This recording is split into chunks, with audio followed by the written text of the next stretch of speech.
الحمد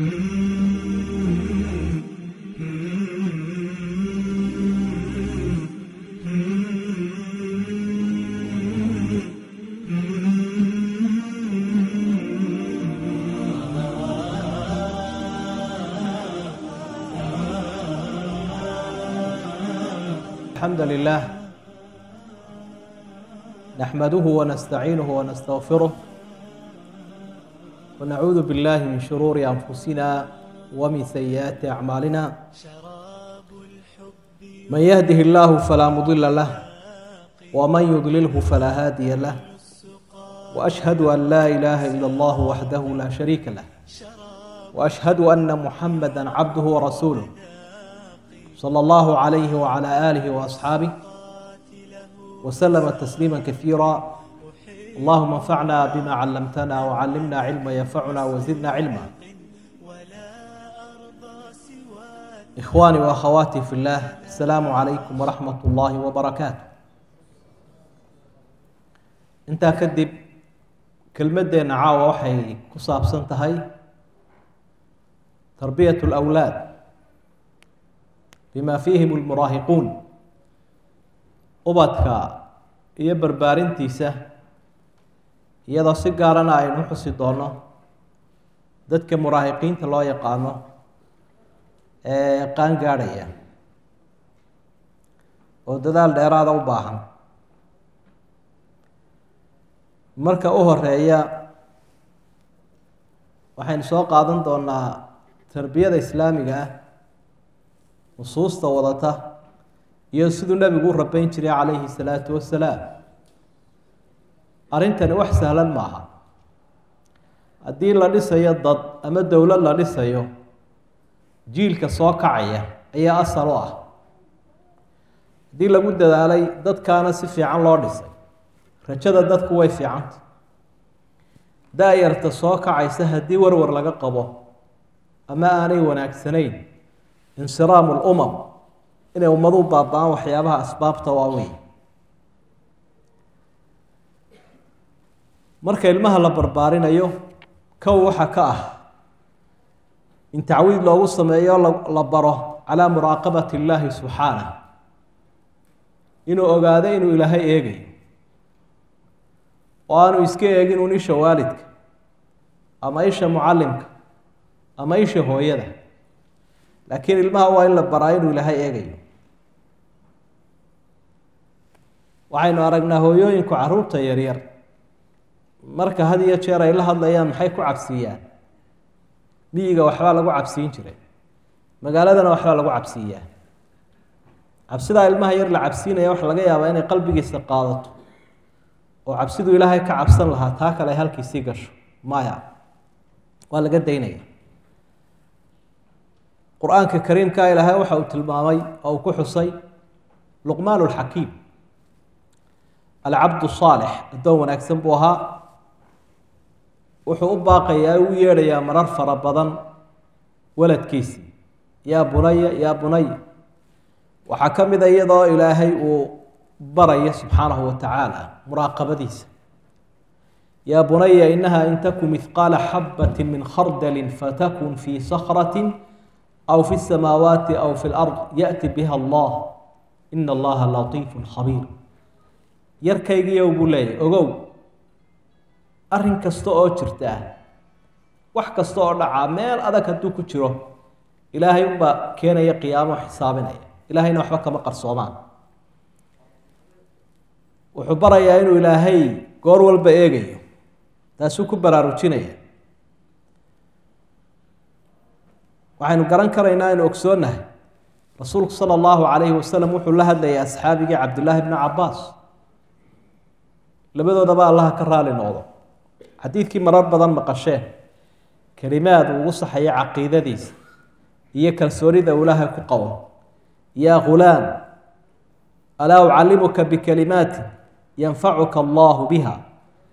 kelmada aan ku bara ilaahay uu kugu anfacayo. kelmadii waa maxay? ixfad illaaha yaxfadka. ilaahay ilaali ha ku ilaaliyo. ixfad illaaha tajidhu tujaahak, tajidhu amaamak. waa xadiidka aad maqasheen sidaa iyo ilaahay buu qalbigiisa ku weyneynaya subxaanahu wa tacaala waxa u cidda u weyn uu ka cabsanayo waladku waa inuu noqdaa rabbi waxaynu qisada ku haynaa inuu ogsoonahay gabadhii hooyadeed ay ku tidhi caanaha biyaha ku dar ee ay tidhi amiirku waa mamnuucay tee xumar miyuu ina arkaya jawaab bay siisay leeda yaa umaah in kaana amiiru lmu'miniina laa yaraana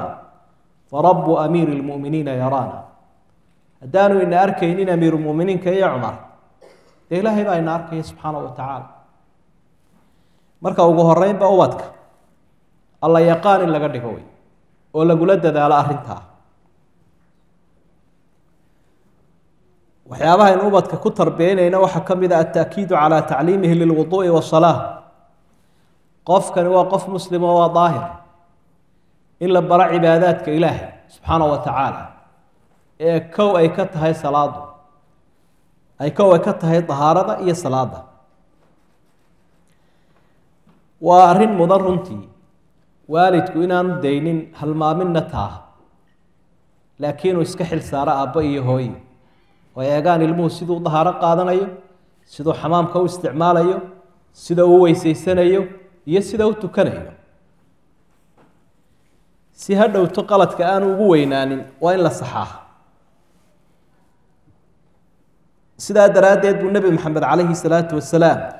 waxa uu leeyahy saluu ayuha annaas fii buyuutikum faina afdala salaati salaatu lmari fii beytihi ila almaktuuba guryihiina ku tukada buu nebigu uhi calayhi salaatu wasalaam salaad waxaa u fadli badan salaada uu qofku ku tukanayo gurigiisa ilaa ta faradka ah mooyaane salaada faradka ahaa waxaa jamaceedu waa jamac in lagu tukadaabaa waajib laakiin salaaduu nebigu sheegayaa sidaa uu soo reebayba xadiidka waa ta sunnaha ah marka faa'iidooyinka ay leedahay salaada guriga lagu tukanaya waxaa ka mid a ubadkii iyo ooridii in cibaadada lagu dhirigeliyo iyagoo ilaabi laba lahaa salaada ayaa marka uu sunnihii tukanayo iyagina way ku xidhanayaan salaatuleylki iyo salaatuduxadii iyo salaadihii sunnahabay ku xidhanayaan waxaa ka mid a faa'iidooyinka ay salaada guriga lagu tukanaya leedahay ixyaau lbeyt gurigii in la nooleeyo dalka iyo dadka iyo waktiga cibaadada ilaahayba intuba ku noolaadaan axya alleyl sidii nabiga la xusay calayhi salaatu wasalaam xadiidka saxiixa ku sheegayo waktiguu noolayn jiray gurigiina wuu ku noolaanayaa cibaadada dardu shayaaiin shaydaankiina waa ka cararaya kahratu mushaahadati siqaar waalidkood bay arkayaan caruurta yaryare habka uu cibaadaysanayo waa shayga ay culimadu u yaqaanaan التربية بأسلوب التربية بالعادة إن قفك موقال لغو تابره أو موقال بو إلما يروح الله هذا أنت ومقالك وحكا دقيست دكتا وحكا بدن أنت موقالك قاتو وحبادو الشيء قيسا لكن أنت إنك بدن وحكا قادن كريا موقالك أقو إيغيا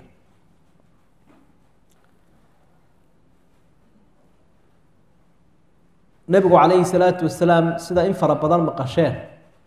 caruurta yaryar ayuuna faray inaynu salaada amarno wiil iyo gabadhba muruu awlaadakum bisalaati wahum abnaau sabci siniin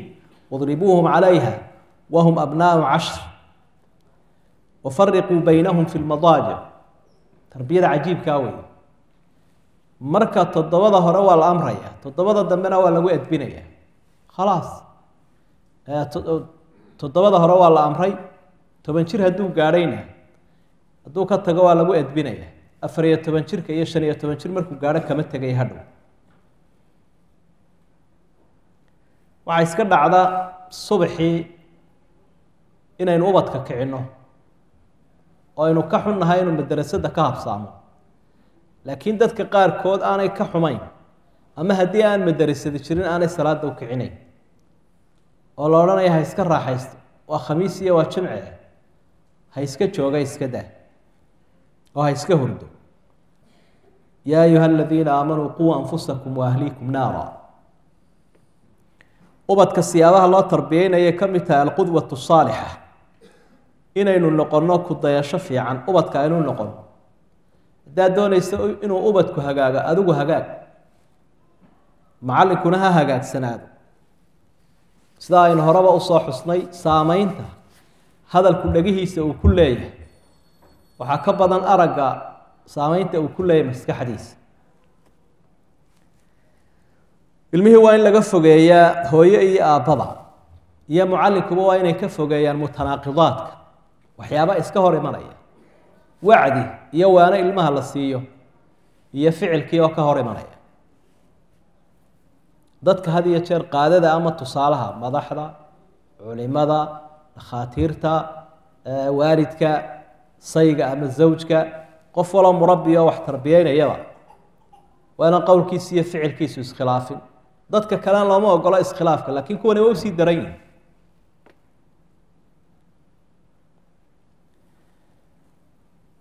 sidaa awgeed ayaa ilmihii yaraa maalan waalidkii hadduu diido balwadda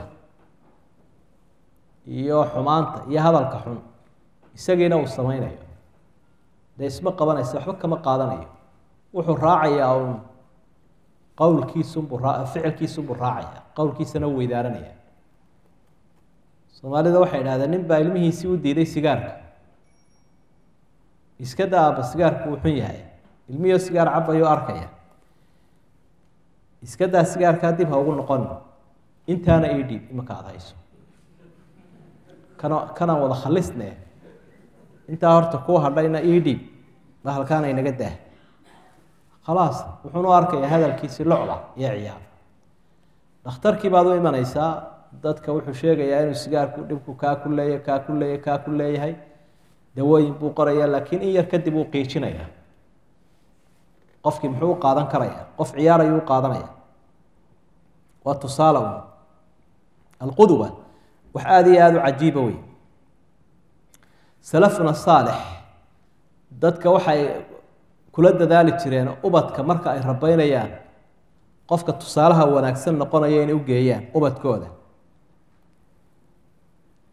camru bnu cutba raximah llah ayaa waladkiisiibuu u geeyey muadib u rabeeya waxa uu leeya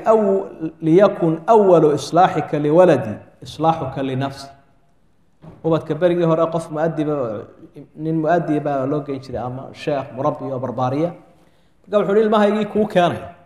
laakiin marka u horeeyaad hagaajinayso hagaajintiisa waxaad ka bilaabaysa inaad adigu ishagaajiso horta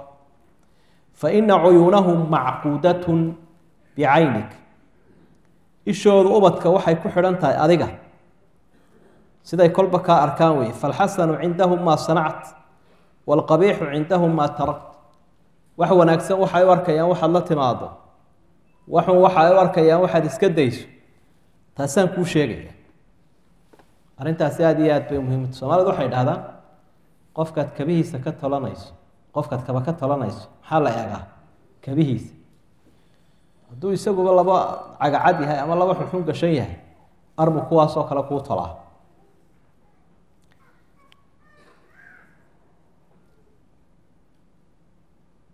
ubadka marka aynu tarbiyeynayno awooddeenna uun isticmaali mayno keliya alla bari baynu ku wadaynaa inaynu ilaahay barino subxaanahu watacaala waa hibe ilaahay uuna siiyey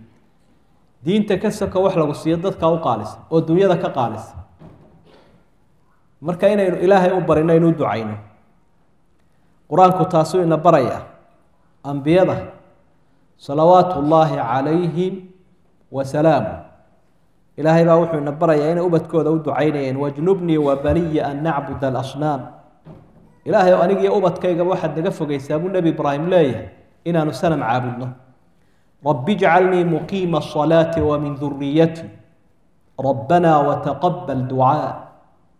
ilaahay oo aniga iyo ubadkaba waxaad naga dhigtaa kuwo ku caabuda ilaahu ducada iga aqbal rabbi hablii min ladunka duriyatan ayiba inaka samiicu ducaa nebi zakariya calayhi salaam waa aayaadkeenu dariskii hore soo akhriyayna muminiintuna waxay ku ducaysanayaan rabbanaa hab lanaa min aswaajina wa duriyaatina qurata acyun wajcalnaa lilmuttaqiina imaama ducada waalidku wax sahlan maaha waa laga yaabaa inaynu ka dulboodno oo aynu idhaahno sheekha u ducee ama qof safara hebel u ducee adigina aanad kaba ilowdaba ta koobaad waa taada rasuulku sala allahu calayhi wasalam waxa uu xadiid sugan ku yidhi halaathu dacawaatin mustajaabaatun laa shaka fiihin saddex duco waa la aqbalaya waa la ajiibaya la soo celin maayo dacwat lmadluum wa dacwat lmusaafir wa dacwat lwaalidi calaa waladi saddex habaar weeye haddii calaa raacdo saddex habaar midna lama soo celiyo horey baa laga aqbalaya waa habaarka uu xabaaro qofka madluumka ah ee la dulmiyey waa iswada dulmiyeysa waxaanaynu ka yaabsanay in leenahay soomaalida maxaa ku dhacay imise madluum baa la soo jiifa duco iyo habaar oo gantaalo ridaya gantaalahaasi kii geystayna way ku dhacayaan agtiisana way ku firdhayaan subxaana allah iyo qofka musaafirka habaarkiisa ee jidgooyada loo galay iyo waalidka marka waalidka inuu habaaro ubadkiisa waxaa lagu tilmaami karaa inay tahay kaa dhacday oo kugu dhacday waa habaar kaa dhacay laakiin adigun kugu dhacay meerkaamuu tegin xadiidkii saxiixu muslim ku sugnaa nebigu calayhi salaatu wasalaam waxa uu yidhi laa tadcuu calaa anfusikum walaa tadcuu calaa awlaadikum walaa tadcuu calaa amwaalikum ha habaarina naftiina ubadkiina adduunyadii a haysataan xoolahaagana ha habaarin naftaadana ha habaarin ubadkaagana ha habaarin laa tuwaafiquu min allahi saacatan yus'alu fiiha caطaa fayastajiibu lakum si aydaan u waafaqin saacatulijaabe oo qofkii intuu baryo intuu habaartamo ayuu saacad la aqbalo habaarka ayuu waafaqayaa khalaas waladkii bay ku dhacaysa doqonitaahday meel si looga yimi may garan ubadkiibuu ka cabanayaa laakiin inkaaraha u weyn isagaabay ka dhaceen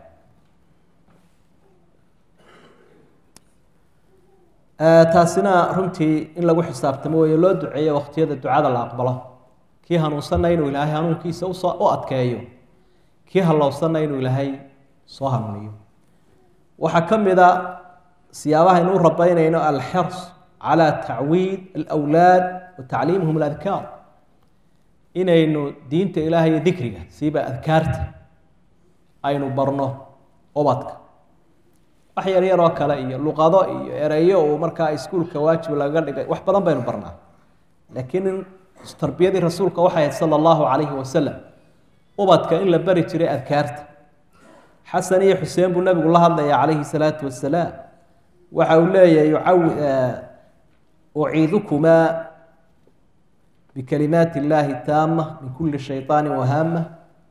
wa min kuli caynin laama kalimaadkaas aabbihiin ibraahim labadii inana yaryaraaye u dhalay ayuu dayr iyo difaac uga dhigi jiray waa isxaaq iyo ibraahim aniguna kelmadahaasaan idinku akhriyaya idin baraya uu baraya markaa rasuulku sala allahu calayhi wasalam sidaa daraaddeed baa waktiga gabalku dhacaye marka waagu bariye marka la seexanaye marka la soo toosaye marka wax la cunayo intoo dhan ba adkaartii buu waalidku kor u akhriyaya haddaad mar akhridood laba akhridood saddex akhrida ilmuhu xafidaya aadaabta waxaa ka mid a alxadaru min jihaazi tilfaas caama ilmaha waxay had iyo jeer iskaga jeedinaa ama waalidka in badan ay iskaga jeediyaan waxaa ka soo baxaya tv-ga iyo telefisyon kartoon leh filima leh riwaayado leh waxyaabo xaraabaadoo ka soconaya leh ayaa la iskaga jeediyaa arrimahaa talow muxuu ilmuhu ka macaashaya maskaxdiisa saameyntae leg bay ku leeyihin dhaqanka ay xambaarsan yihin muxuu yahay kartoonka uu daawanaya talow waa maxay maxaa ka socda dhaqan aya leeyahay buu wataa ubadka intan aad leedahay bal way ku mashquuliyeenoo waa qalqaaliya iska sii jeedi halkaa aad ku jeedinaysa muxuu ka dhexlayaa arrintaasi way nagu badan waxay noqotay waxayna qaatayba oo xataa baadiyi bay u baxday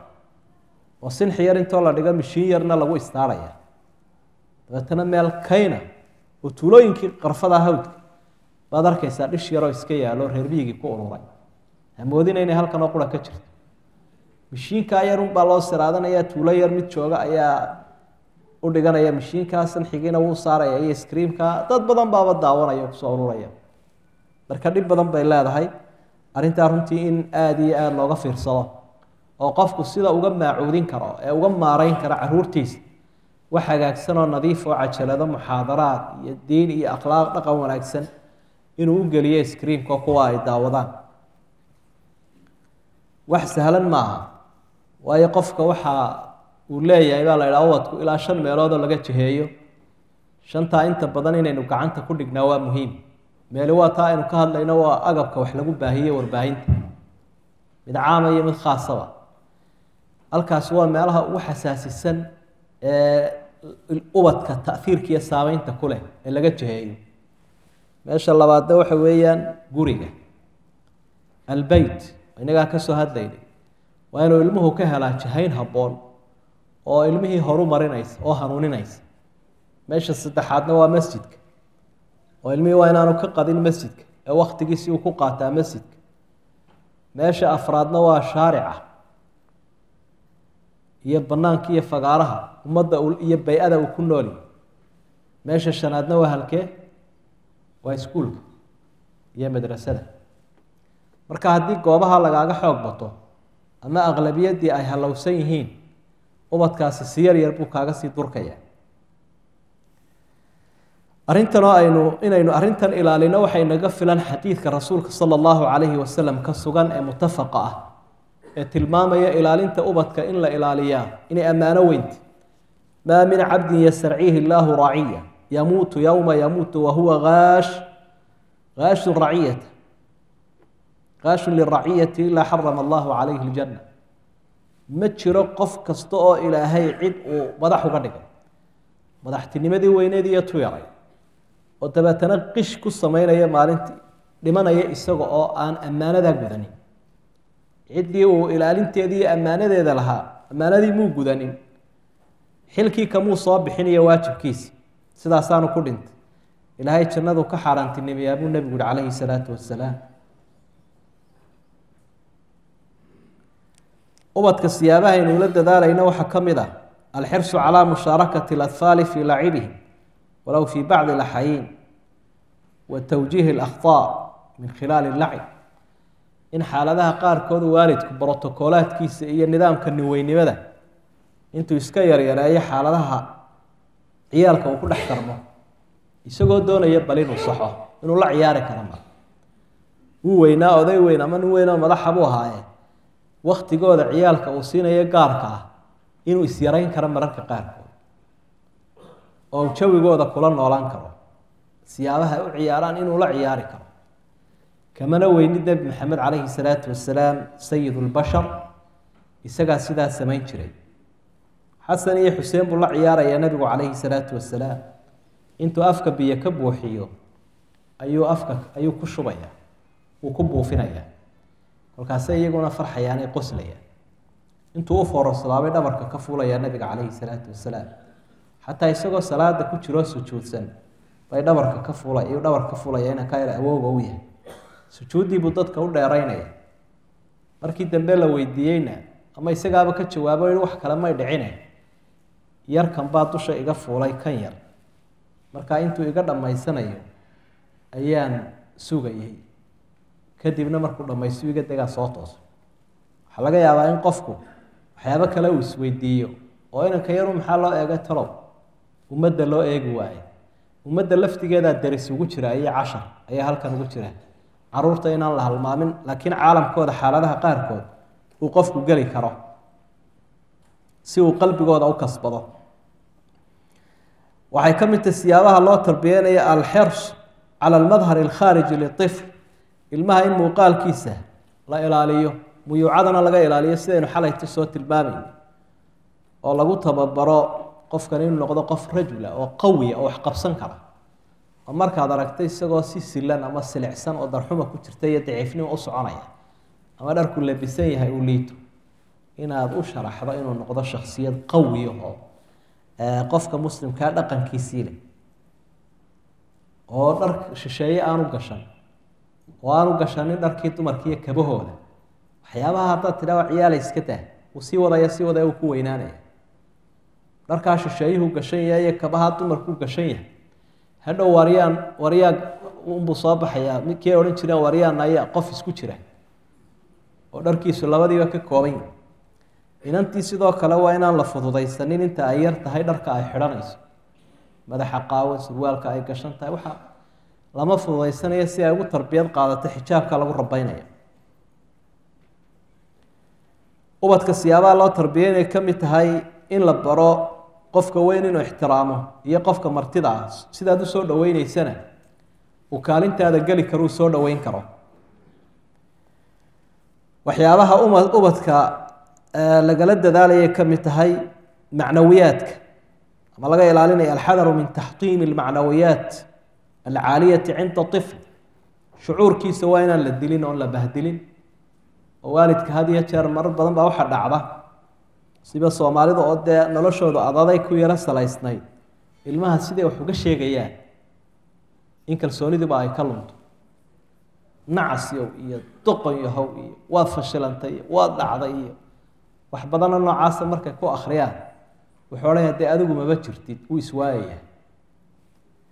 ilmaha waa laga daynayaa bahdilka noocaasa ilmuhu haddii uu qalqaali noqdo ama xarakadiisi iyo dhaqdhaqaaqiisu noqdo bato culimadu waxay leeyihiin intaas waxaabay u badan tahay calaa fatanatihi wa dakaa'i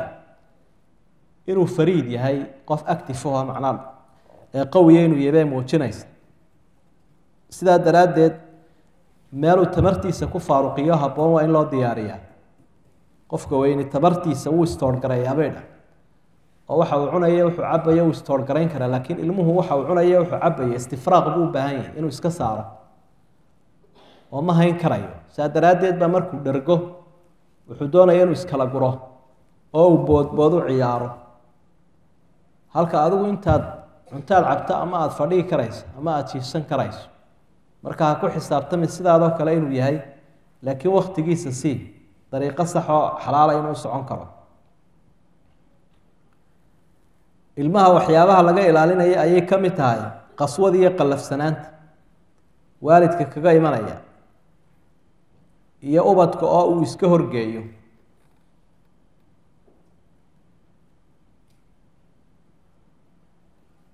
macnaha kalgacal ubadka dhexdooda waa in la abuuro oo marka had iyo jeer mid aada wax ka sheegaysa ka kale waa inaanad u faaninin arrinaynu aada isaga isticmaalno wey laakiin culamaa u tarbiya waxay leeyihin arrintaas sax maaha hebel baa kaa wanaagsan oo heblaayaa kaa wanaagsan adigu bakti baa too baabaabaat kadibna kaasun baabu la coloobayaa kanay waalidku kugu lisay inay kaa horgeeyeen muxuu ahaa arrintii ilmo yacquub aada xusuusan markuu arkay in waalidku jecel yahay kan ay arkeen maxay sameeyeen god bay ku rideen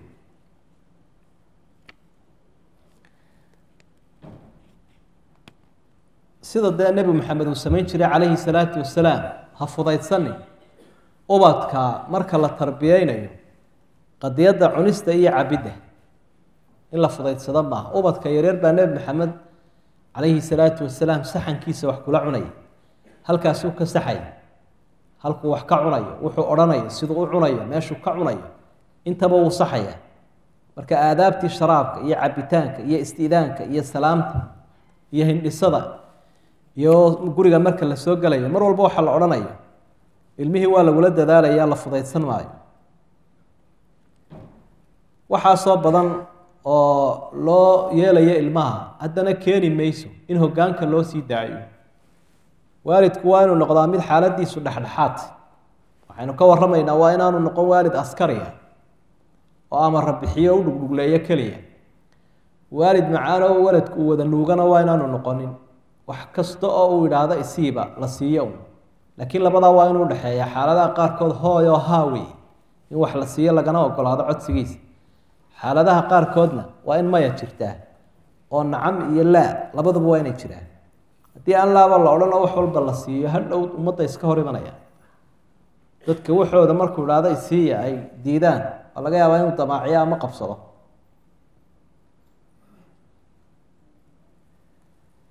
waladka waxyaabaha la baraya ayay ka mid tahay cala aliqdaam wa icطaa'ihi hiqati binafsi in isaga la baro naftiisa inuu kalsooni yeesho ilmuhu isagoo yar kalsooni naftiisa waa in lagu beeraa dadka qaarkood waxay isticmaalaan wax walba inay idhahdaan wuu yaryo lagu aamini maayo inuu dharkii gashadaabaa mararka qaarkood loo gelinaya dadka qaarkood baa isagoo weyn afka wax ka siinaya haddii alaab loo diri lahaa wuu yaryahay haddii ammaano loo dhiibi lahaa wuu yaryahay ilmaha ictimaad cala nafs waa in la baraa inuu naftiisa ku kalsoonaan karo wax qabsan karo raashinka soo karso oo dharka maydho oo halkaa tag oo inuu isku kalsoonaan karo wax qabsan karo markaasuu hadhowna ilan goorta xilka ilaahay iyo ka ummadaba la saaraya wuu soo dhowyahay 15 markuu gaadho ilaahay baa xilkiisii saaray xilkii ummadda iska daada ka ilaahay baa ka horeeya ilaahay baa xilkiisii saaray marka taasaa loo diyaarinaya marka ilmuhu waa in fiqada naftiisa iyo kalsoonida lagu beeraa iyadoo mawaahibkiisana laga faa'iideynayo oo caruurta taa gaaladu aad bay ugu dadaalaan in ilmo walba la eego mawaahibkiisa meesha uu ku wanaagsan yahay meesha uu jecel yahay khayrka ah hadday tahay aqoonta hadday tahay xirfadda taa looga sii faa'iideeyo waayo tii kaleen muyuulkiisa iyo hiwaayadiisu ahaynba uu ku caburaya waladka marka la tarbiyeynayo waa cadamu ihmaali as'ilati الsiqaar wahiya kaiiraة jidda su-aalaha caruurta waa inaan la weydaaranin oo la iska dhaafin caruurta way su-aalo badan yihin waayo waa dee qofka bani aadamka jahli baa u asala innahu kaana daluuma jahuula cilmi uma asalaha qofka jahli baa u asala qof waliba wuxuu soo dhashay isagoon waxba aqoon marka baahi buu u qabaa in wax loo saxo wax loo sheego had iyo jeer markuu kula joogo waxa uu ku leeyahay kani waa maxay kani waa maxay kani waa maxay aabbo kan maxaa la idhaha kan maxaa la idhaha soomaalidu maxay idhahdaan markaa iska fadhi bay idhahdaan iska fadhi waxba hana weydiina iska fadhi aamus hadaba ama waxay odhanaysaa dad baa meesha jooga waaweyne aamus hooyo cid kaleu ka qaadanaya markaa casharkii ciyaal kale ama cid kaleoo qalad ugu sheegtay ayuu ka qaadanaya waa qadiyad runtii waalidku ay tahay inuu sabir badan u yeesho dadka murabbiinta ahaana ay ku dadaali jireen inay ubadka u saxaan jawaabaha as'ilada inay u sheegaan ninbaa waxaa la tilmaamaa qadiyadda markay culimadu ka warramayaan qisaska ku saabsan sabirka waalidka macnaha in badan inuu waalidku u sabri karo waladkiisa halka waladku aanu waalidka u sabraynin markuu weynaado ninbaa isagoo inankiisii guriga la jooga ayaa tuke ayaa soo fadhiistay daaqadda tukaha waa la wada garanayaa sooma waaya baalkaa waqaaqda ilaa qayliya xeebaha iyo ku badan wuu qayliyo markaa inankiisiibuu la hadlo wuxuu yihi muxuu ahaa markaasuu waa tuke xoogaa yar markuu joogayba haddana qayliyo odaygii baa weydiiyey odayguu gaboobay markaa afraadkii ayaa wuxuu ku yihi waadna wareerisee waadna dawakhisay tukaanu kugu sheegnay hanagu celin hadalka ilaa 4 jeer baanu kuu sheegnay marka odaygu wuxuu la soo baxay ama waalidkii madkaradiisii beriguu yaraa waxyaabihii uu qori jiray ayuu la soo baxay inankiibuu tusaya markaa wuxuu ihi waxa halkan iigu qoran buuggan dib baan u xusuustay maalin heblaayo innagoo beertii caynkaa iyo caynkaas ahayd fadhina adiguna aada 3 jir tahay ayuu tukahaasi geed agteennaa soo fadhiistay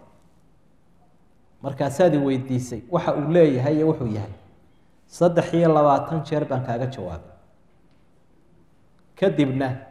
waan ku ciyaarsiiyo waan kaa qosbiyo waan ku kaxeeyey aniguna aabbo 23 jeer ayaan anigoo ku faraxsan kaaga jawaabay adna mar afraadkii baad i kala haystay marka taasi wuxuuna tilmaamaysaa in ilmaha su-aalihiisa aan la fudaydsanin oo loo sheego la yidhaha magacaasa la yidhaahdaa sidii dee nebi aadamba calayhi salaam malaa'igta uu ugu sheegayey shay walba magaciisa sidii oo kale ayaa uu qofkii markaa waalidkii waladka le kanaa la yidhaahdaa kaa maxaa la yidhaha magacaasa la yidhaha waxaasoo talaa bes waad uga jawaabaysa si fiican buu u qaadanaya haddii kale cid kalu si qalada uga qaadanaya ila weli wuu baahan yahay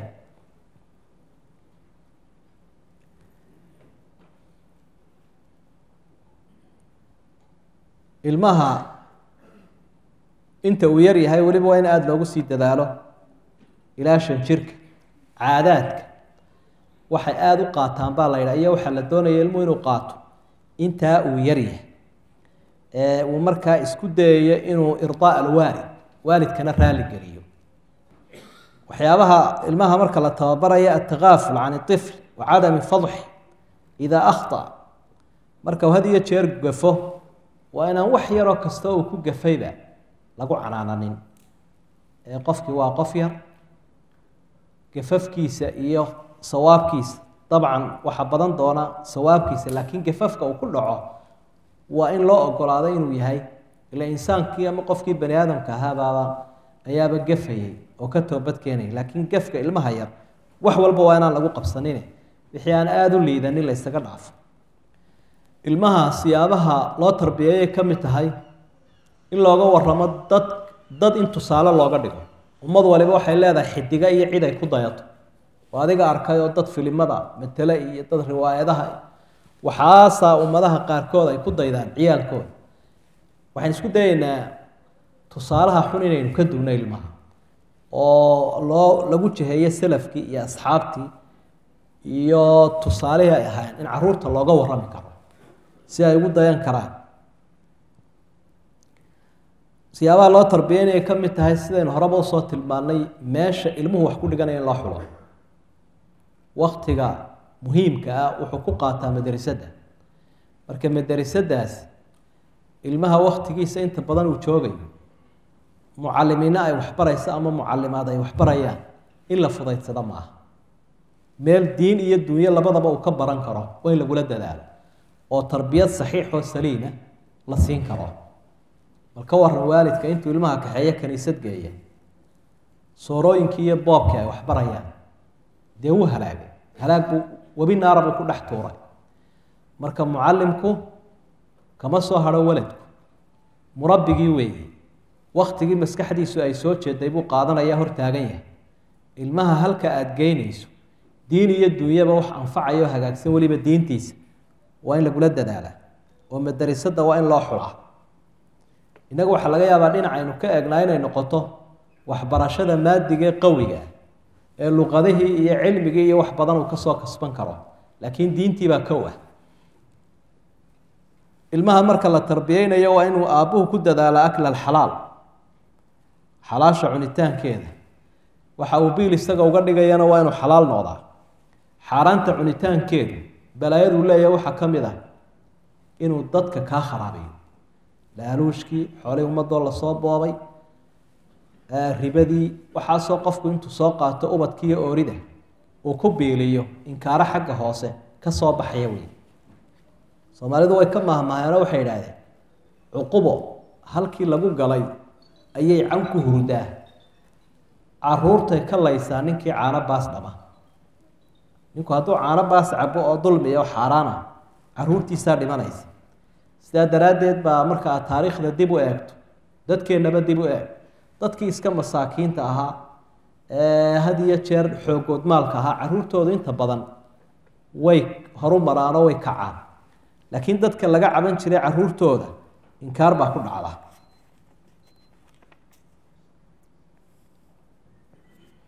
siyaabaha ubadka loo tarbiyeynaya ka mid tahay ubadka in loo cadaalad sameeyo marka aada doonayso caruurtaada samafal aada ka doonayso waa inaad u cadaalad samayso cadaaladdaas waalidkii bay u cadaalad samayn ummaddii bay u cadaalad samayn doonaa nucmaan ibnu bashiir xadiidkiisii waad garan karaysaa ama waad maqashay marar badan laga yaaba waalidku inuu maqlay bashiir oo siiye inankiisa nucmaan wax gaara buu siiye oo caruurta kale aanu siin nebigu u keenay calayhi salaatu wasalaam inankaygan waxaan siinayaa addoonta ama addoonka waxaasaan u hibeeye markhaati ka ahaw nebigu calayhi salaatu wasalaam waxa uu ku uri cid aan aniga ahayn markhaati uga dhig caruur kale ma leedahay ha intanoo kale miyaad siisay maya itaquu llaha wacdiluu bayna awlaadikum ilaahay ka cabsada oo caruurtiina u cadaalad sameeya mid buu iska jeclaanayaa waalidku innaga kanaa ila shaqeeya ama wuu ii yara jajaban yahay waxbuu siinayaa berigii horena waxaa jiri jira wax la ydhaha xudun xidh ermigu waxay yaqaaneen xudun xidh markuu ilmuhu dhasho xuduntiisaa la qaadaya neef baa loogu xidhaya geela matalan in waxaaba laga yaaba abaaraba ay dhacaanoo geela intii kale marato midhkiisii unuu soo hadhuu tarmo odaygiina dhinto meeshii laguma dagaalamoba markay idhahdaan inoo qaybi dee mee kananaa lahaa waa kii laygu xudun xidhay mee malihida waa xoole aabba ka dhig magaalada haddii la joogana daar buu mid siinaya intii kalena way eegeysa goordhow waxaa laga yaabaa cuquuq inuu ka yimaado cara ay ka timaado cadaawad dhexdooda ay ka timaado marka laba mid un bay noqonaysaa haddaad doonaysa caruurta inaad wax siiso ubadka iyo ooridaba u dhaxal intaad nooshahay sidii dhaxalka loogu qaybin lahaa haddaad dhimato imikana ugu qaybi adoo wiilasha iyo gabdhaha u kala badinaya haddii kalena iska dah markaad allaysateed aakhiro tagto ummadda ilaahay baa u qaybin doona ee iska dah labadaa mid un laakiin inaad tidhaahdo inankaan wax siinaya inantana waan daynaya ama inantaan wax siinaya inankana waan dhaafaya cadaawad baa ka imanaysa ubadka marka aynu rabaynayno waa inaynu aada ugula dadaalnaa shay ilaahay uu sakhiray oo ah xifdiga caruurta yaryar xifdigooda ha fudaysani ha odhanin qofkani wuu yaryahay oo waxba ma xafidi karo musaabaqaadka duwaliga ah waxaa ka qayb galay oon arkay ilmo yaroo 30 xafidsan oo 8 jir ah ragdaadiisa iyo qur-aanka kariimka inta ay leegi 10 jiro ayaa xafida qur-aanka wadanka sidaan ku aragno tartamada ka qayb gala 10 jir 30kii qur-aanku xafidsan yahay oo istaagay musaabaqaadka marka ilmaha inta qalbigiisa wax kala buuxin lahaayeen xifdiga qur-aanka iyo waxa wanaagsan anfacaya cilmigu ka mid yahay in la xafidsiyo iyo adkaarta aad bay muhiim u tahay in la fudaydsado maaha ilmaha marka aynu rabaynayno waxaynu ka ilaalinaynaa alwuquuf calaa baabi daar والخروج إلى الشارع والجلوس أمام أولاد الحي في الشارع إني عرورتو iska taagnaatoon banaanada iyo albaabka hortiisa oo halkaasuna ay taagnaadaan ee waxa dhacaya eegaan sidii taraafigu shaarica u taagnaado kale caruurtu ama waa inay iskuulka tagaan ama waa inay guriga joogaan ama waa in meel loogu talagalo waalidku kaga warhayo oo sidaa hore aynu soo sheegnay ay ku ciyaaraan oo dad aad u xushay ay isugu yimaadaan halka meel aad u xushay waa inay ku ciyaaraan laakiin casharada u xun waxa laga kasbadaa shaarica ay caruurtu taagan yihiin ila iska sii deynayo intaad ku shubtay iyo intii madrasada laga soo siiyayba shaaricaasa laga shubay waliba waa laga yaabaa halkan in malaha dadku si uu kala jahaysan yahay wadanka waxa jira dad aad u fara badan wadankeeni oo aan helin waalid waxbara ama iskaba agooma ah oo banaanka taagan oo hadalla xunxun ay ka soo yeedhayaan oo istilaya oo istaba maraya caruurtii aad tarbiyaneysay markay kuwa ku dhex darmaan wixii aad runtii siisay waa laga shubaya ama way la weydaarinaya marka halka ay ku ciyaarayaan waa inuu had iyo jeer waalidku ka warhaya ubadka siyaabaha inuu tarbiyaynayna ay ka mid tahay inaynu ku rabayno cala albadli walcataa wa xubbi ducafaa'i walmasaakiin wax bixinta iyo deeqda iyo masaakiinta inay jeclaadaan ogaadaanna dadka duruufaysan ee ka darajada hooseeya iyaga oo marka wax la bixinaya aada u dhiibi karto xoolaha intaa bixi intaa hebel sii intaa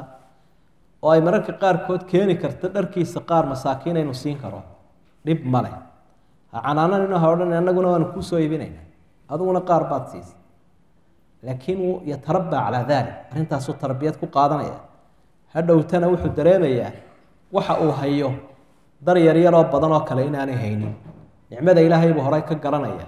waalidkiisana wanaag uu sameeyo garanaya wuu mahadnaqaya ilaan qaar badan oo qaawan oo gaajaysan buu arkaya deeqsina waa noqonaya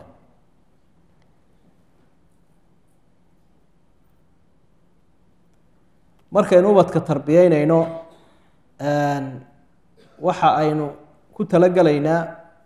da-dooda in la eego intuu 5 jir ilmuhu ka yar yahay uma qasta bay yidhaahdeen beenta ilmuhu uu sheegaya been wuu sheegaya hadallo been u eg buu sheegaya laakiin beentu qasad kama haba la yidhaahdaa culamaadu tarbiya siday diraasadda ku sugeen waxay leeyihin ilmuhu intaa uu yar yahay ee uu 5 jir ka yar yahay hadallo isweydaarsan baa ku badan isagoo wax kuu sheegaya wixii waxaan ahayn kuu sheegaya marka been kama aha ee wali wax laga yaabaa run iyo been inaanu kala garanin dhacdhaca hadalkiisa un weeye marka laguma garaaco laguma dilo hadalkaa isweydaarsana uu kuu sheegay magacaagu ma hebel baa mise waa hebel waxaa laga yaabaa kiisii midaan ahayn inuu kuu sheego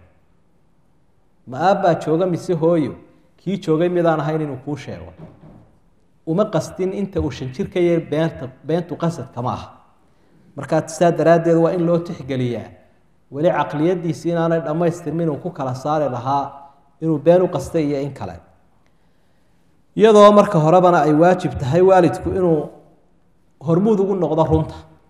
oo uu ku rabeeyo cabdillaahi bnu caamir baa waxa uu leeyay nabigaa noo yimi calayhi salaatu wasalaam kolkaasaan hooyaday ka carar waa ii yeedho way ii gacan hadiso waxay tihi kaalay hooye aan ku siiye nebigu calayhi salaatu wasalaam wuxuu ku yidhi maxaad doonaysaa inaad siiso hooyaday way u jawaabto waxay tihi buu yihi uctiihi tamran xabado timiraa baan siinaya nebigu wuxu uhi calayhi salaatu wasalaam haddii aanad sidaa yeeli lahayn oo sasabaynu idhaahnaa marka waladka lasoo qabanayo iyadoo been loo sheegayo ood sasabo kusoo qaban lahay been baa laguu qori lahay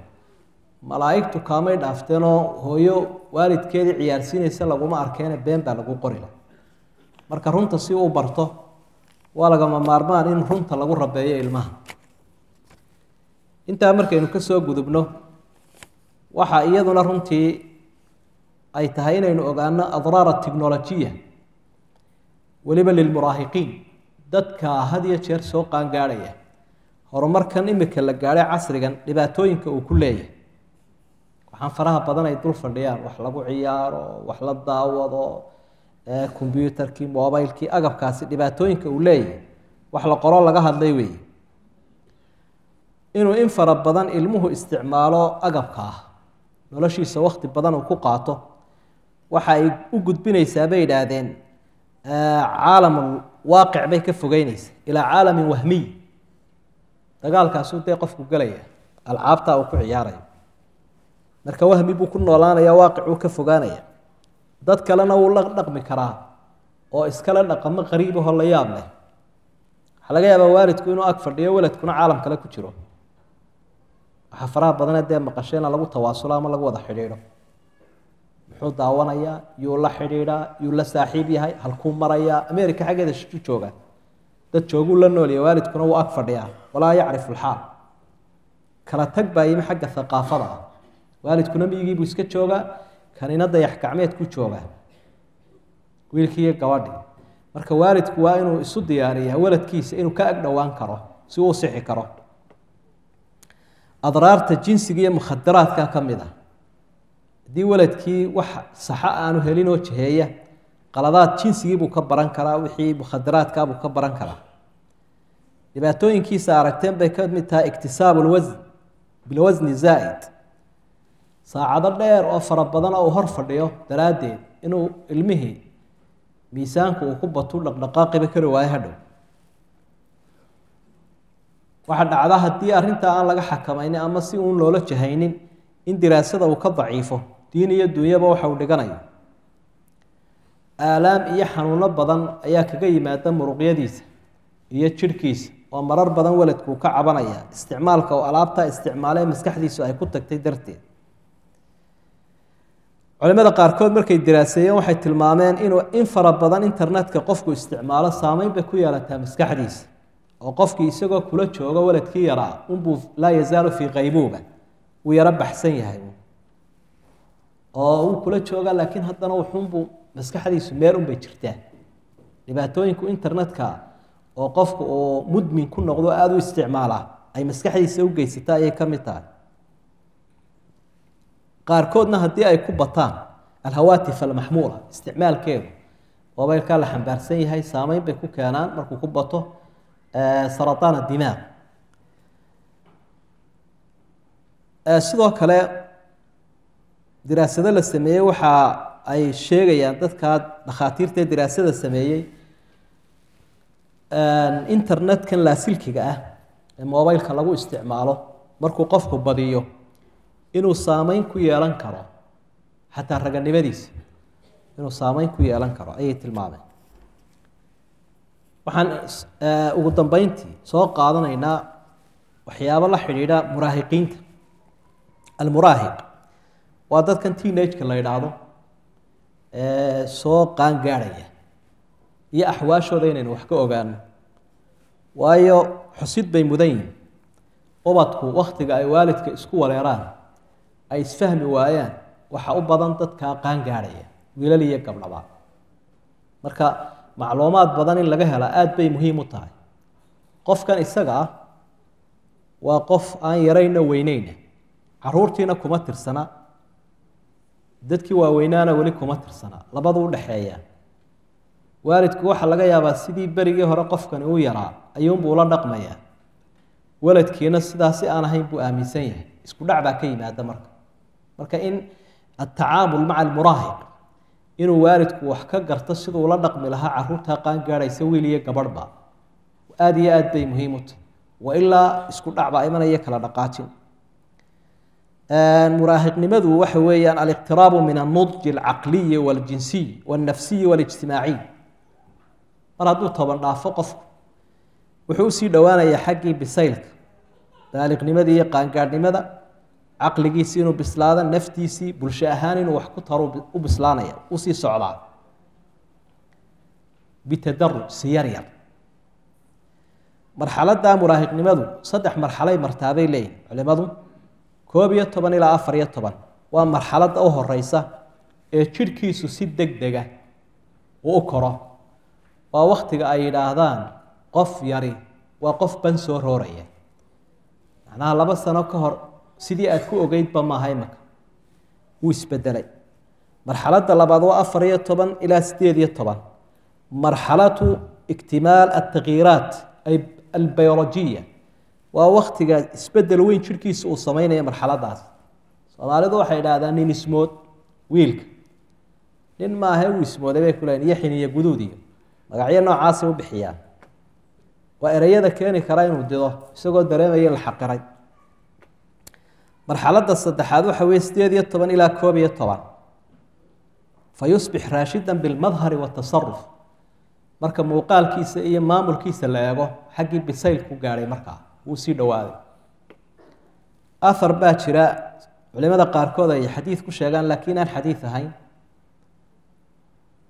qaarkoodna ay culimada taariikhda tilmaamaan in Umar bin Khattab lahaa ama Sufyaan Thawri labadaaba waan ku arkay waxa uu leeyahay laacibhum 7 wa adibhum 7 wa saaxibhum 7 tarbiyada caruurtu ka waramaya afarkaas waa kelmad xigmad oo salafkii aynu ka helay ubadku inta ay 7 jir yihiin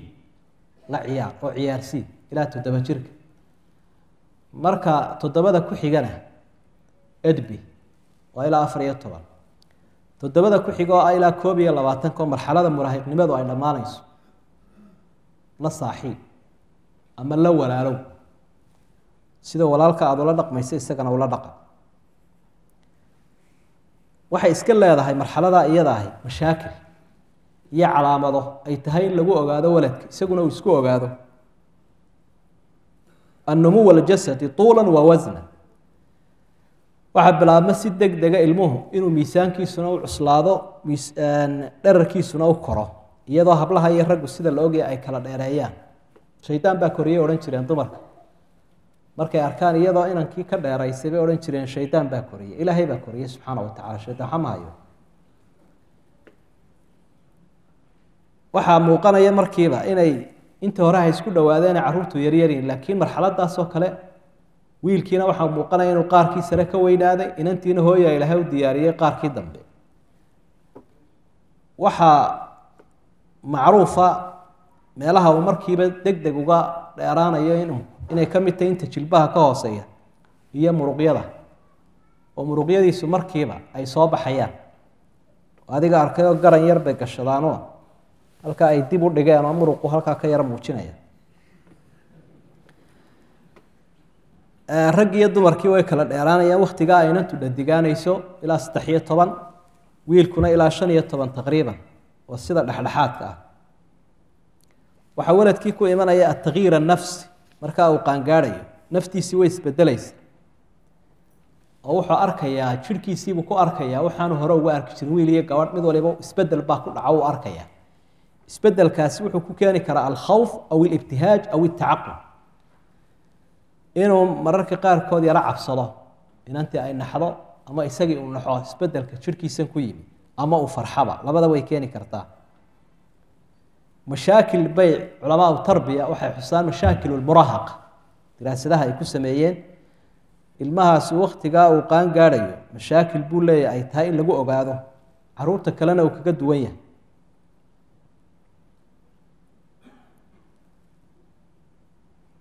muraahaqatu sawiya wa muraahaqatu insaxaabiya wa muraahaqatu cudwaaniya magacyadaasay u bixiyaan waa waladkii oo soo qaan gaadhaya laakiin muraahiqnimadiisu waa muraahaqa khaaliya sawiya wa khaaliya baa la ydhaha waa ilmaha si fiican loo soo rabeeyey dhibkiisu wuu yaraanaya marxaladda uu isbedelayo muraahaqa insixaabiya qofka aan lagu dadaalin waxa uu had iyo jeer caadaysta inuu waalidka ka durko oo tafarud iyo incizaal gaar u baxo almuraahaqa alcudwaaniya waa walad qaan gaadhaya laakiin cadowtinimo ay ku jirto waa marka qofkii ilmihii kolkii uu korayay dadka gaaladiiyaba had iyo jeer taas ku badantay si xun loo rabeeyey waalidku xaaladahaasoo kale cabsi baa ku dhacda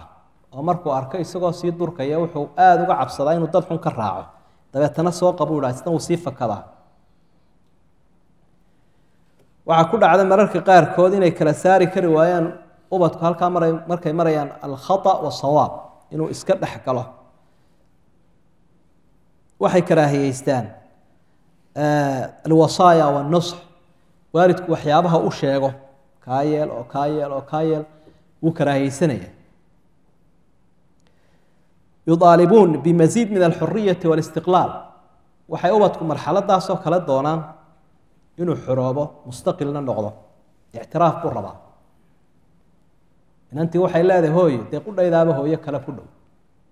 qudhaydaa qof weyna inankiina wuxuu leeyahy miyaadi arkayna abo inaa nin weyna hadaanu afka ka odhanina uurkuu sidaa ka leeyahy marka in la ictiraafaa buu doonayaa oo qof weyn loo ictiraafo yaciishuuna fii caalamihim alkhaas caalam gaaray ku noolyihin oo la yidhaahdo 80% iyagaa wada sheekaysta sheekaduna isu qabataa 20%na waalidka ayuunbay fariimo ka qaataa waxaad arkaysaa dadka noocaasi wiilashuna gaar habluhuna gaar maantoo dhan bay hadlayaan waxbay wadayaan caalam gaara bay ku jiraan caalamkii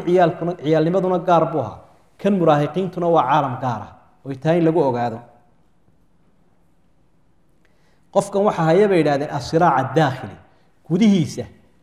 iyo aragtiyihiisa iyo afkaartiisa loolan baa ka jira alictimaad cala alusra am laa wuxuu leeyahay talow qoyska miyaad la sii wadaa mise waad iskaga gooni noqotaa taa wuu ka murmayaa gudihiisa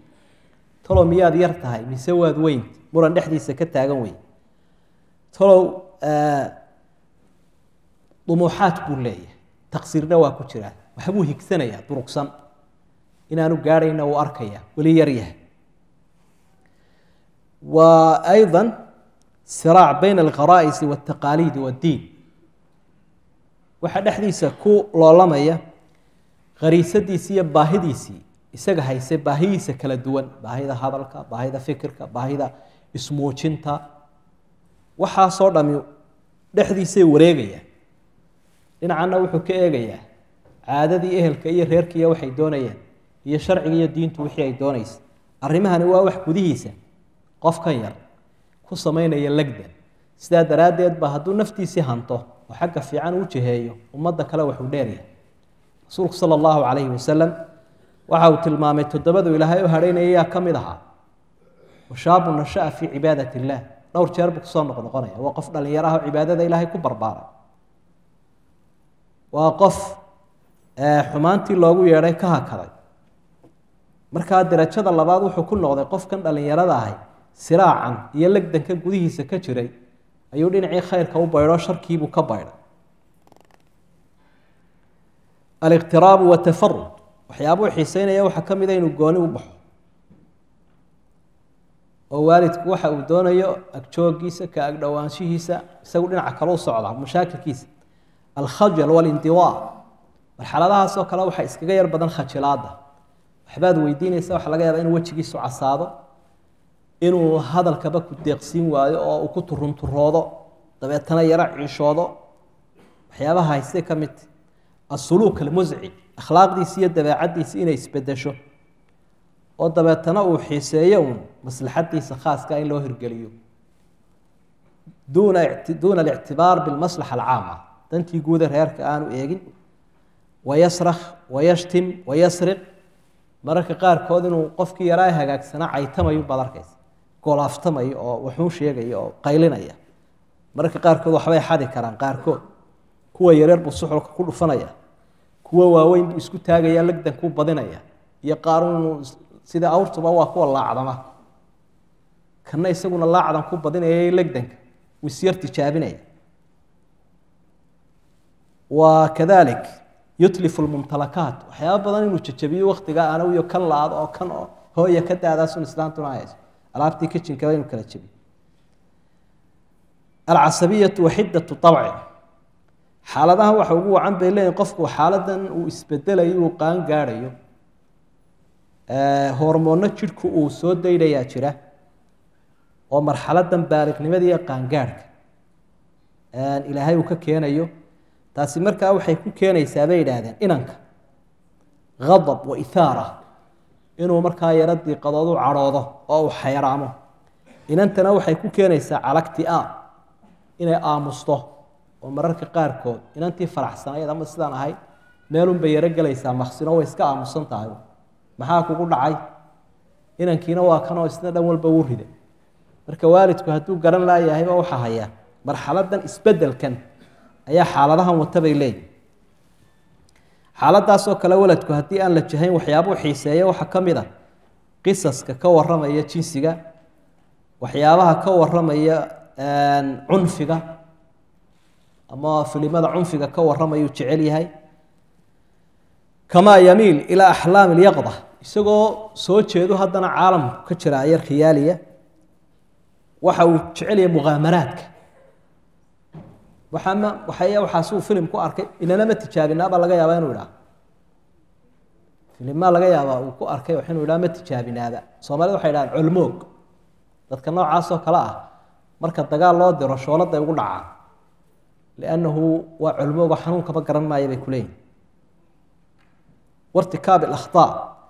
والميل الى تقليد غيره وحالadaha ay u nugul yihiin in la duufsan karo oo dad kale ay kaxaysan karaan afkaar qalada ama aragtiyo ama dhaqamo xun leh waqtiyada waladka la kaxaysan karo ee la duufsan karo ee marxaladaas waa marxalad uu curda u yahay li isaabati al-amraad in xanuun ay ku dhacaan oo faqru dam dhiig oo ka yaraada taqawus dhahri nabarkiisu soo yara gota qisar nadar iyadoo indhuhu ay naaqusaan waalidku waa buu haweeyo wuxuu leeyahay taysagaaba dadka ugu daayar oo ugu xoog weyno haatan dewaaba inaan mudakar ama waa inaan mudakar isbedelada ku dhacaya ee fikriga ah ee biologiga jirkiisa iska bedelaya waxay keeni karaan in xanuun ku dhaca marka in laga warhayo u baahan yahay xuruushaas mashaakilka waxyaabaha lagu xalinayo waxa kamid ah in tafaahum lala yeesho waladkan isaga wiiliye gabadhba oo si uu u dareemo maxal jidd wa i'tiraaf inuu waalidku arrimihiisa iyo mashaakilkiisa ka warhayo wallahi waxa ku haysta waa laga warhayaa oranaya hadii si fiican loola dhaqmo in la doorto xiwaarka iyo la soo fariisiyo hooyaduna inanta la sheekaysato halkay mid ladkeeda ah oo saaxiibadeedii uga sheekayn leeyahay hooyadu inay la sheekaysato aabuhuna wiilkiisa la sheekaysto اسلوب حواريه او dood hufan oo loo dhaadhacaya arrimaha بالوقت المناسب وقت مناسبه وقت la taagtaagaya ama la soconaya ama la shaqeynaya maya ee waqti degan arrimaha waa in laga fogeeyaa bay leeyihiin binacam aw la duu wax ku weydiinaya ama la doodaya ha iyo maya waa inaanay ku urursanaanin waxyaabo badan oo diintii ay ka mid tahay waa aragnimadii ay ka mid tahay arrimihiisa si aan toos ahayn oo dadban loogu sheegay khajilada siyaabaha looga biinayaabay ka mid tahay in qofkii la hawl galiyo inuu bulshadiisa la hadli karo inuu bulshadiisa la shaqeyn karo aabaha oo jooga waxyaabaha qaar kood inuu wakiil kaga noqon karo markaas uu istirinaya khajiladu ay ka baayis علاج العصبية والحدة وأن الضريمة الأمانة والحب والعدل والاستقلالية والحزم مع المراقبة والمتابعة سيابها عصبي لماذا نوقبايس إن لا تشعليه وين وقعده والدك أنا نعينه وتشعليه هاي وعدالة سمينيو الرماها كو آمينيو سود وينيو انت أوحى الله ضريا إن رادار كناسي هوصل الله ركبه أو سيسوغن كو أركينين أتكور هايسو hadduu ogaado inaad mutaabacaynaysaad ku daba jirto waa laga yaabaa inuu dido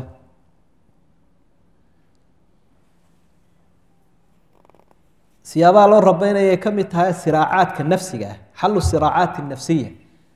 mashaakilkan gudihiisa ka jira ee uu dee lagdanka gudihiisa waxyaabaha lagu xalinaya ka mid tahay in lagu jiheeyo alwaasic addiini